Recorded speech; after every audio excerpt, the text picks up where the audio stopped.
Moses started to argue with God about the others. How the society would receive the vision that I'm having. I have an image. I want to make a change in the society. And this image that I wanted to make, I believe that there is a power beyond. God himself will help me.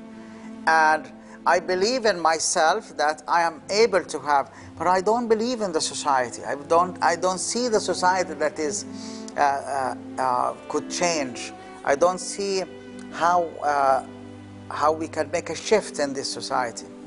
And this is what God wanted to tell Moses. It's not you who are changing the societies, but it's the Spirit of God that's working in you.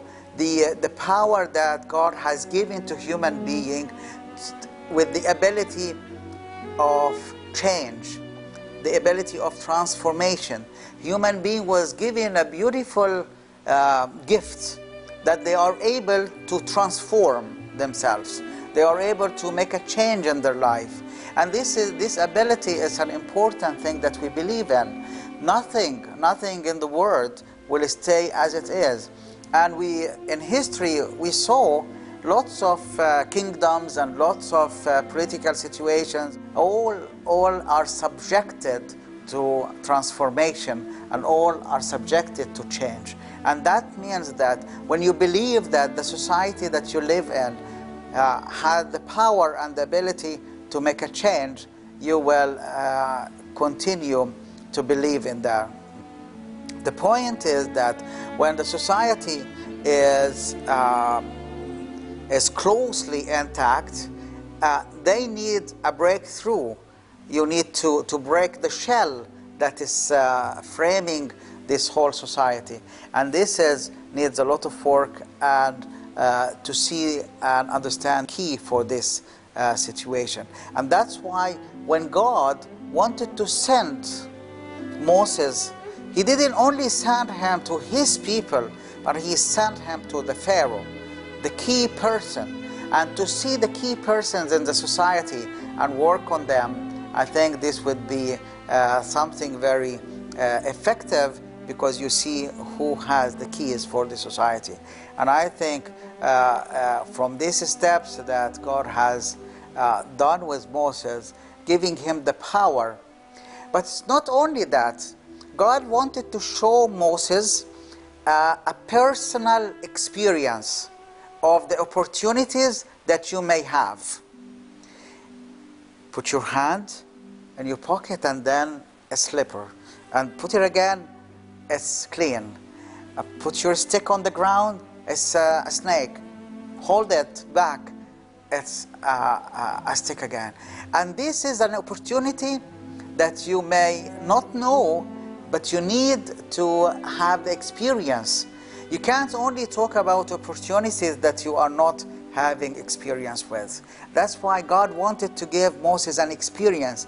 And all the 10 plagues that God did in Egypt, because he wanted to give the experience to the people. The need of experience is so important for the transformation from a personal perspective and at the same time from a society perspective. So God needed first of all to give Moses a personal experience that he himself will use in the time of difficulties. He himself will be able to lean to when he's working on this mission of the transformation of society. Nothing is working without experience. So what we need to do actually, that we need to collect the experience that we have in our life and form out of it a collective experience in our inner person. And that is helping us a lot. And without the experience, the personal experience, everything will stay like words. Informations will stay just an information.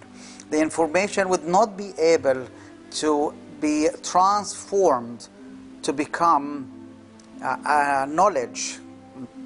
And this is an important step in the transformation. I know about God. I know about the miracles that Jesus did.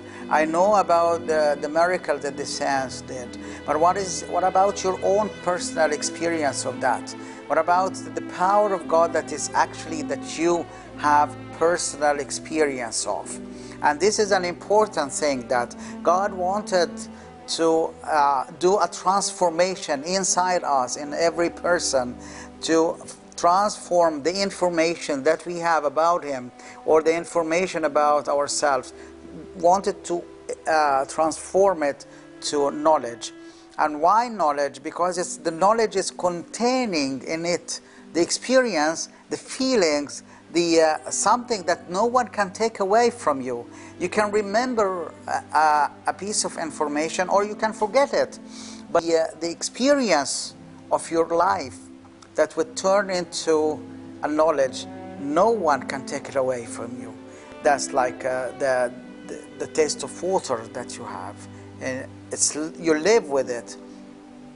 And that's why God wanted to give Moses a certain kind of experience, and then this personal experience would help transforming the information in his own personal life to become the knowledge. And then we take the knowledge and make another transformation.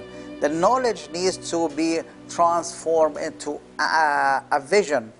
And that means that if the experience would be the catalyst to bring information to knowledge, knowing the opportunities is the catalyst that carries the knowledge to become a vision.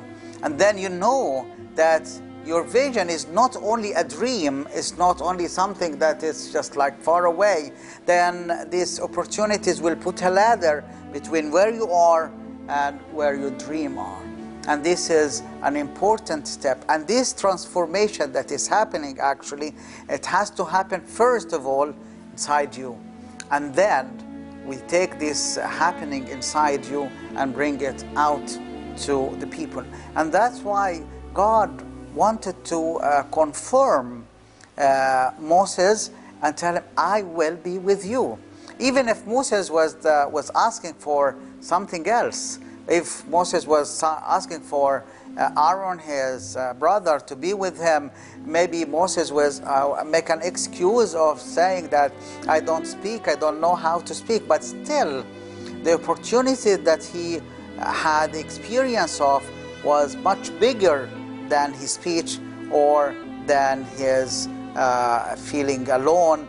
It's much bigger because he knew that something else is inside him that is giving him much more better opportunities in his life.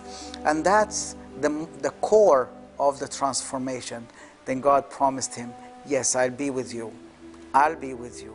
And this is the feeling of being, that it's on all the process, it has to go inside the person first, and it creates a human condition of confidence.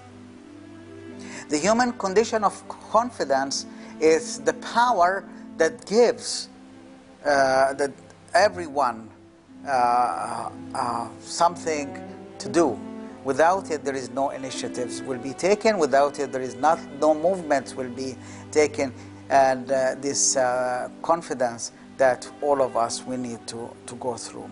But then, when you move from one place to another, and then there is a decision that you need to make.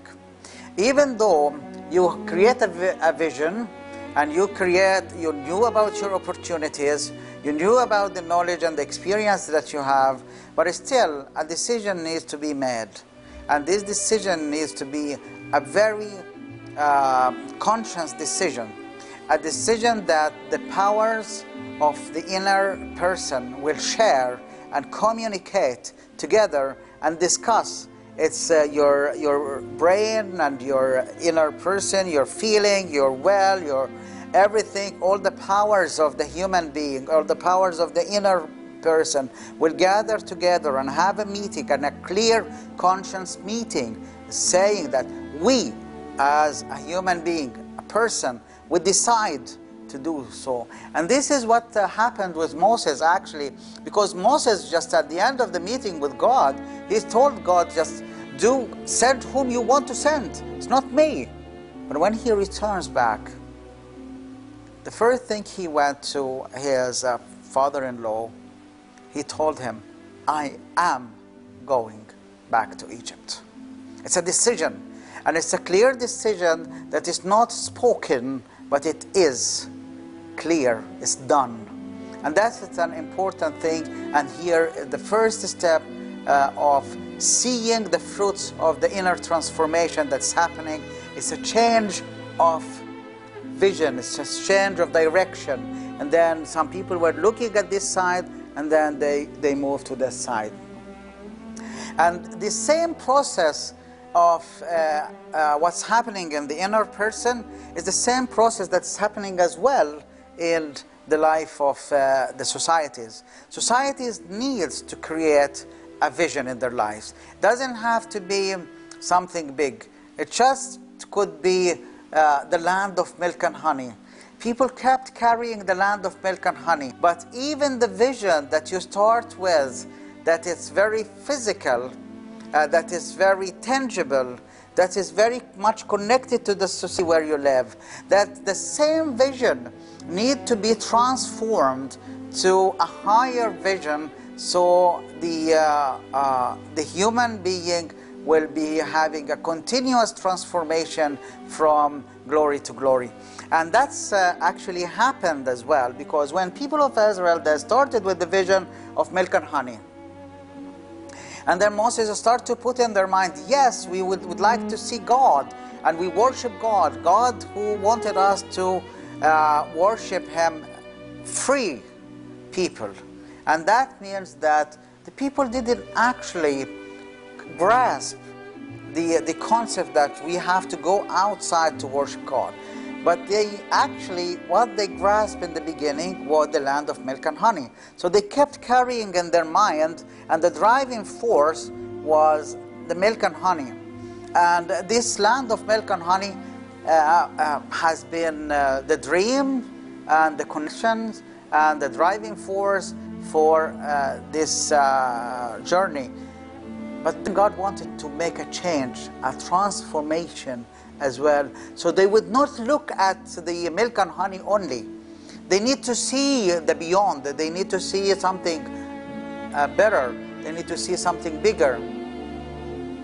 And God wanted to take the opportunity of their needs to make another transformation. The transformation that He did was so beautiful. Then when people start to live in the desert, so imagine you live in this desert and you eat from the manna, and you see God is doing all these miracles to you, and you have the water from the rock, and you see the pillar of fire, and you see the clouds around you. It's something so important. And I tell you, it's a beautiful experience when you just walk in the desert and you have nothing, no shelter, and only a small little cloud that would come to give a little shade. And you're really filled with joy because something really good is happening. It's a very small thing. People would not appreciate clouds. But when you are in a desert like this, you really appreciate the clouds. And when you just have a little fire in the desert, you really feel the warmth and the protection and the feeling of closeness. It's an important thing that God has chosen to make a connection between Himself, the nature, and His people,